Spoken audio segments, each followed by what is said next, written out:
life disappear. And yeah, I'm gonna continue ignoring the woman tapping my shoulder nonstop. She's not a stranger, unfortunately.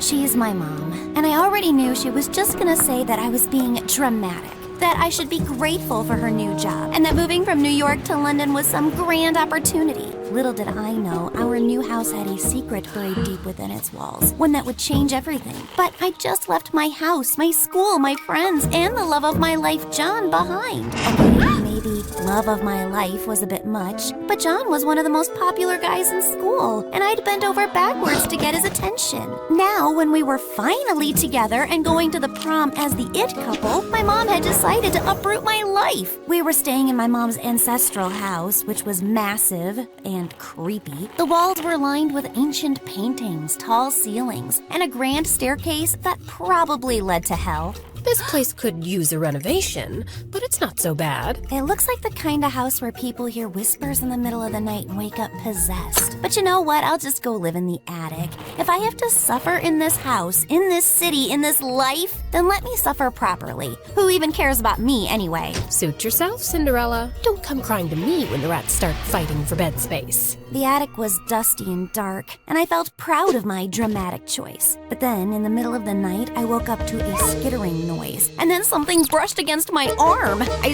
sprang out of bed, landing straight onto a loose floorboard. It snapped under me, and I looked down to see a hidden compartment. Inside were stacks of old diaries, and on the first page was a name, Evelyn. I sat down and started reading, and just like that, everything changed again.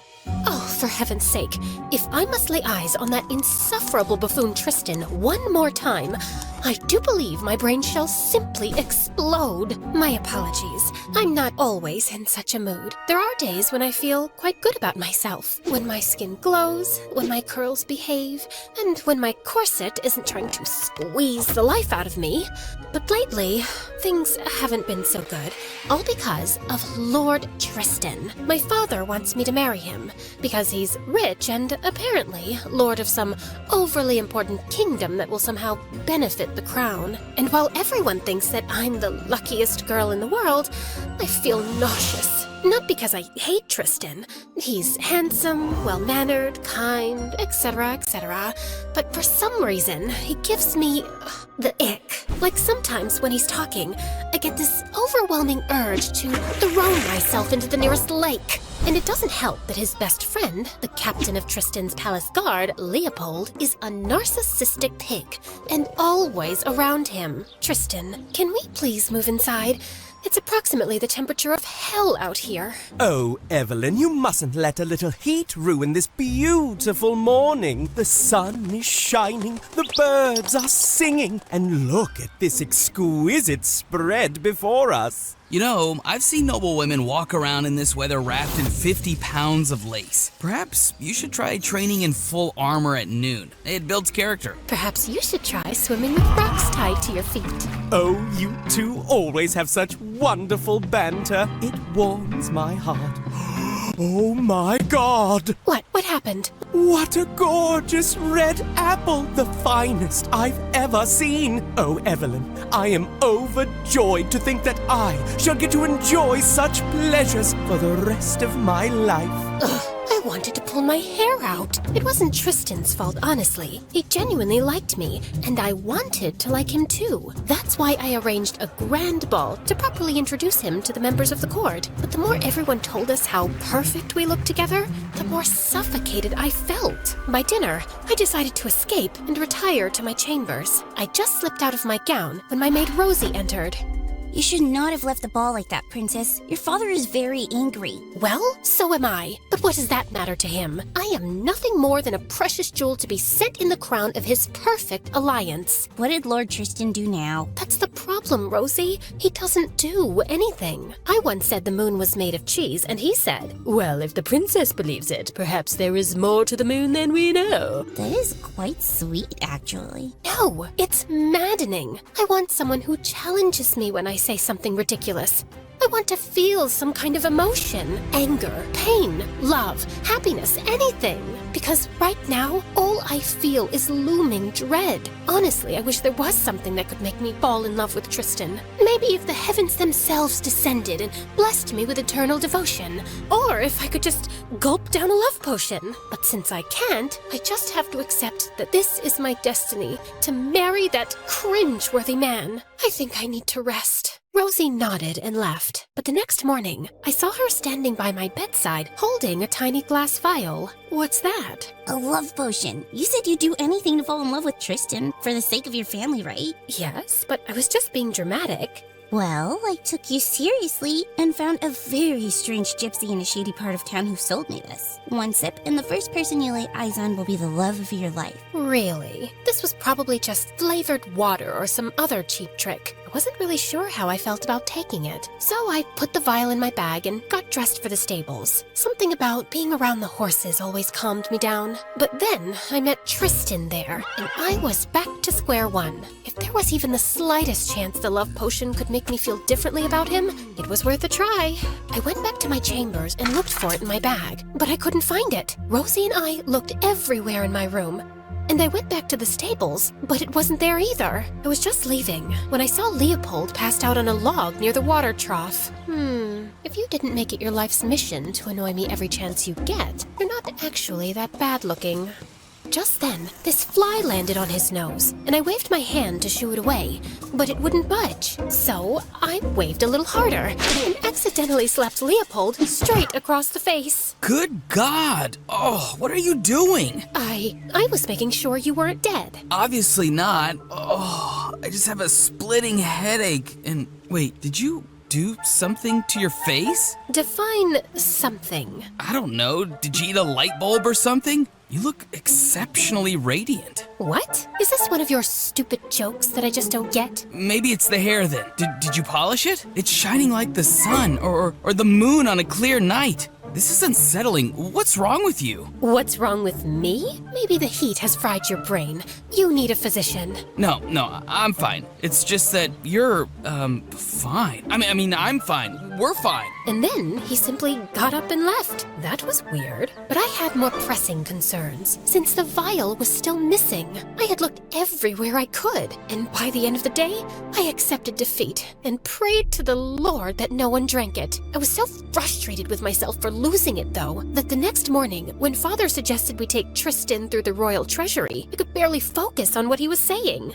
This is truly remarkable. The craftsmanship, the history. It's no wonder your kingdom has stood strong for generations. And this must be the celestial crest. I've heard tales of it before, but seeing it in person, it's extraordinary. Tell me, is the legend true? Does it really hold the power to make its bearer invisible in war? I've heard so. Magnificent! Imagine having power so absolute, no army could ever stand against you. You sound remarkably impressed, Tristan. Perhaps you'd like to marry the crest instead. Oh, Evelyn, your humor truly makes my day. You know the only treasure I truly desire is you. I wanted to hurl, but instead, I continued walking. Suddenly, I tripped over the hem of my dress and went flying forward, but Leopold caught me just in time. Oh, watch where you're going, for heaven's sake. You'd get hurt. I'm fine. Relax. And since when did you start fussing over me? I'm not fussing, but you're marrying my best friend, and I'd rather he didn't have to take wedding photos with a wife missing teeth. Anyway, I think it's best you two continue. I have duties that need immediate attention. I didn't see Leopold the whole day, but then in the evening, I was in the wine cellar searching for my father's favorite bottle when he walked in. The moment he saw me, he turned to leave,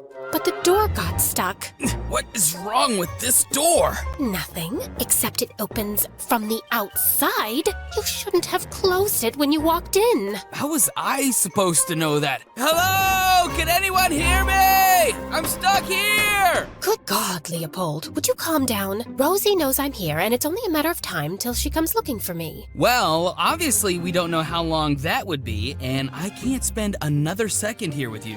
Excuse me? I didn't know my company was that terrible. I don't mean to be rude, it's just that I can't be around your smell. That is rude. You're basically saying I have a bad smell? No, it's like lavender or roses. I'm not sure. I just mean that your scent is just intoxicating. It is lavender, and it's not toxic. Intoxicating and toxic are not the same thing. Have you ever tried this thing called reading? Wow, you really know how to talk to a lady. No wonder you have so many suitors lined up for you. I'm sorry. I don't know what I'm saying. I feel sick. My heart's racing, my stomach's in knots. You know, I felt the same way whenever I sat next to Princess Amara at banquets. I really hated her. I think that feeling is called loathing. Sounds more like infatuation. Just then, Rosie opened the door, and Leopold pushed past her and ran off. Leopold's behavior just got stranger over the next couple of days. If I entered the room, he'd make some stupid excuse and run away. If we crossed paths, he'd scrunch his face like I'd rolled in garbage. And if I tried talking to him, his lips would snap shut tighter than a clam. So one evening, when I spotted him in the training grounds, I decided to confront him. We need to talk. Silence. Leopold, I'm talking to you. Nothing. I said I'm talking to you. Look at me. Oh, Princess. Sorry, didn't see you there. Stop lying. I'm not. I'm just minding my own business. No, you're not. For months, you've been everywhere, hovering like a fly, making sarcastic comments, always finding a way to irritate me. And now suddenly, you can't even look at me? Why? I don't know what you're talking about. He started to leave, but I blocked his way. Could you move aside, please? Not until you tell me what's wrong. I can't. Why not?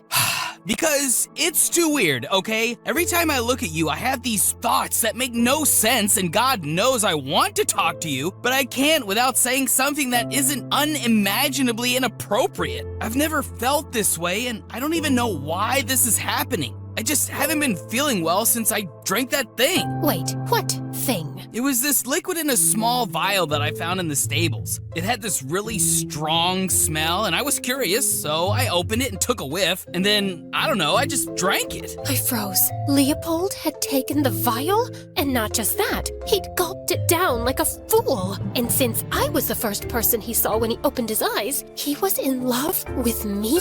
Oh my God, how stupid are you to drink a random liquid without a second thought? You idiot! It was a love potion for me so I could fall in love with Tristan and save my stupid engagement! Hold on, you don't love Tristan? I'm shocked. No, you're not. You probably saw this coming from a mile away. Oh, God, this is all my fault. I should have been more careful with that vial. If you hadn't found it, you wouldn't have drunk it. And now, since I'm the first person you saw when you woke up, you think you're in love with me, and Suddenly, Leopold stepped forward and grabbed my face between his hands. Evelyn, slow down. You need to tell me where you found this potion. Rosie bought it off some wandering gypsy. So she might also have an antidote, right? She could, except we don't know where to find her because she's wandered off. So how do we fix this? Maybe we can wait and see if the effects wear off on their own. And if they don't, what? I'm just gonna be in love with you forever? I have no idea. As Leopold and I were still grappling with all this, a dozen royal guards suddenly walked in and seized him. What do you think you're doing? I'm sorry, but the king's ordered us to arrest him. Arrest me? On what grounds? Leopold kept arguing, and I demanded to know more, but the guards just took him to the king, and I followed them shortly after. This morning, our celestial crest was taken from our chambers, and we have all reasons to believe that the thief is Lord Tristan. What? That's absurd. Tristan would never do such a thing. Yes, Father, there must be some mistake. We have a wounded guard who claims that Tristan demanded entry to the treasury. When the guard refused, he struck him unconscious and took the crest. We even found this royal crest bearing Tristan's insignia near the vault. There can be 1,000 pieces of evidence, and I still wouldn't believe that Tristan is a thief. That man is as honest as the gods above, and I will prove it. I will find him, recover the crest, and bring it back at any cost. And if you fail? Then you can have my head for it. No, let's find another deal. Fine, you have a week. The court fell silent as Leopold turned around and left. I really had no clue where the crest was, but I knew that Tristan wasn't the one who stole it. Leopold was a fierce warrior, but he was emotional and impulsive, and one wrong step could cost us the crest and Leopold's head. So I decided to go with him. Absolutely not. I don't have time to babysit you while I track down Tristan. Then don't. I can handle myself. I'm trained in sword fights, I know how to navigate dangerous situations, and I am also very good at dealing with people. Oh my god, is that a spider? Ew, ew, ew, kill it! And Leopold calmly flicked the spider off. You were saying? Please, let me come with you. If I help bring Tristan and the crest back, maybe my father will finally see me as someone who is more than just his young, naive daughter. And maybe he'll listen when I tell him I don't want this engagement. Tristan and I are not meant for each other, Leopold. It's not fair to both of us to go through with this marriage. So if you won't do it for me, do it for him. Please. Don't look at me like that. It does something to my heart and I can't think straight. So that means I'm coming. Yes. Okay, fine. But if you slow me down, I will leave you behind. Funny, I was going to say the exact same thing to you. The moment Leopold agreed, I rushed off to pack my things. Before leaving, I instructed Rosie to tell everyone I was unwell from the stress and that no one was allowed in my chambers. Leopold and I got on our horses and left for the woods. By mid-afternoon, we finally stopped by a river stream to catch a break. What? Nothing. Just, I've never seen anyone look this elegant while drinking water. That's probably just the love potion speaking. Why can't you just take a compliment and say thank you? Well, in my defense, you've never really complimented me before. That's not true. I complimented you when you wore that green dress to the ball. You said I reminded you of freshly cut spinach. And everyone knows spinach is good for health. So it was a compliment. No, it wasn't. A compliment is when you tell a lady how her hair reminds you of silk, or how her eyes shine like the stars. And how when she smiles, she makes my world spin. I mean, the world in general, not necessarily mine. You get the point. I get that you're blushing. Bandits! Leopold grabbed my arm and pulled me toward the horses, but it was too late. We were already surrounded. He reached for his sword, but I stopped him. We don't fight them. We're outnumbered. You think I don't see that? Just trust me and follow my lead.